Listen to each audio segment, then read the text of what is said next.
जब भी प्रियंका जी मुझसे मिलते थे हमेशा ये कहते थे कि द्योरी स्कूल का क्या हुआ। और मुझे खुशी है कि द्योरी स्कूल 4 करोड़ 30 लाख रुपए की लागत से बनकर पूरा हो चुका है और उसका उद्घाटन भी वो खुद करना चाहते थे, लेकिन मौसम खराबी के कारण वो नहीं कर सके। लेकिन अब उन्होंने कहा है कि मैं स्कूल में ज़रूर जाऊंगी और जैसे ही मौसम खुलेगा सितंबर माह में वो अपना कार्यक्रम दोबारा से स्कूल के लिए बनाएंगे। एक बात तो मैं ये कहना चाहता हूँ। दूसरा ये है कि जब आपदा आई थी तो श्रीमती प्रियंका गांधी जी और द्योरी स्कूल में गए थे और उस समय उन्होंने आश्वासन दिया था कि मैं स्कूल का निर्माण भी करूँगी, दोबारा भी आऊँगी।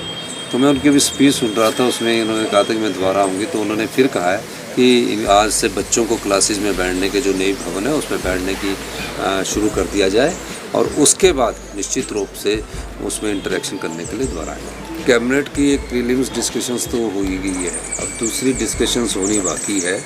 तो निश्चित रूप से जब कैबिनेट का विस्तार होगा, अब जैसे ही हाई कमांड से अभी बात दूसरे स्तर की जब बात होगी तो उसके बाद ही ये कैबिनेट एक्सपेंशन होगा। तो मेरा मानना है कि जल्दी ही कैबिनेट एक्सपेंशन कर दिया जाएगा। निश्चित रूप से जो कैडर को रिड्यूस करने की बात की गई है, मैंने पाया कि इतने ज़्यादा अधिकारी है जिनकी प्रदेश में अभी इतनी ज़्यादा अधिकारियों की ज़रूरत नहीं है। अधिकारी चाहिए लेकिन एक सीमा में चाहिए। सीमा से ज़्यादा अधिकारी की नियुक्ति करके हम प्रदेश में आर्थिक बोझ बढ़ा रहे हैं। तो हमने आईएएस के कैडर को कम करने की बात की है कि 153 से 130 करना है। आईपीएस के कैडर को कम करने की बात की है। आईएफएस के फॉरेस्ट का कैडर को कम करने की बात की है। ये क्योंकि इतने अधिकारियों की यहाँ ज़रूरत नहीं है, जितने अधिकारियों की ज़रूरत है उससे ज़्यादा अधिकारी यहाँ हैं। तो हमने इस स्टेप में आगे बढ़े हैं और मेरा ये मानना है कि इस दृष्टिकोण को सही दिशा में देखा जाना चाहिए। प्रदेश को आत्मनिर्भर बनाने के दृष्टिकोण से हमें इस चीज़ को देखना चाहिए। जयराम ठाकुर जी के समय मानसून 70 कभी 10 दिन का सुना था? नहीं सुना था। हमने 10 दिन का 70 रखा है। बीजेपी कहेगी तो और बढ़ा देंगे, लेकिन मुद्दों पर बात करें। इस मानसून 70 में सरकार ने सवाल पूछने उनसे, वो तो करते ही कुछ नहीं है।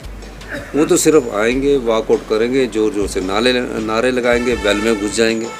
वो आप करो, उसको कोई नहीं रोकता लोकतंत्र में। वो लोकतंत्र में एक अधिकार है, लेकिन मुद्दों पर आप बात करो और मुद्दों का जवाब देने के लिए सरकार है। सिर्फ बात को इधर उधर बदलने से कुछ फ़ायदा होने वाला नहीं है।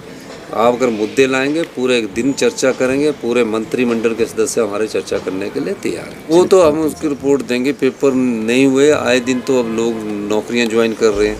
अभी जेबीटी का लेक्चरर्स का निकला है, असिस्टेंट स्टाफ नर्सेज का निकला है, असिस्टेंट सीबीएसई के असिस्टेंट स्टाफ टीचरों का निकला है। और मैं बता देना चाहता हूँ, पहली बार जो सीबीएसई स्कूल के, चाहे वो फिजिक्स है, केमिस्ट्री है, इंग्लिश है, मैथ है, कॉमर्स के टीचरों के, इनकी मेरिट कितनी जा रही है ये देखने।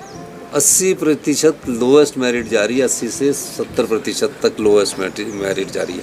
असिस्टेंट स्टाफ नर्सेज के जो रिजल्ट निकले हैं 699, उसमें लोएस्ट मेरिट 80% तक जा रही है। तो ये सब व्यवस्था परिवर्तन है। व्यवस्था परिवर्तन में बीजेपी को कुछ नज़र नहीं आएगा, क्योंकि वो सत्ता में रहना चाहते हैं, वो सत्ता चाहते हैं। ये व्यवस्था परिवर्तन की सरकार में जिनको नज़र आता है वो देख सकते हैं कि हमारे समय ना पेपर लीक होगा और जो पेपर लीक करेगा वो जेल की सलाखों के पीछे होगा। 1500 करोड़ का पत्र लिखने की बात नहीं, मैं लिख चुका हूँ और दोबारा भी लिखेंगे। और मैं बीजेपी वालों को बोलूँगा कि परमाणु से नीचे भी जाओ, आप परमाणु के ऊपर ही ना रहो। पता नहीं क्या बात है कि परमाणु के नीचे जाने में घबराते हैं। देखा आपने बीजेपी का कोई विधायक दल का नेता परमाणु से नीचे जाए? हिमाचल के अधिकार के लिए, हमारे लिए नहीं है। आरडीजी जो है वो 2026 से 2031 तक है। 1952 से आरडीजी मिल रही है। 8 से 10 हज़ार करोड़ रुपये का नुकसान हो गया। तो वो नेचुरली है।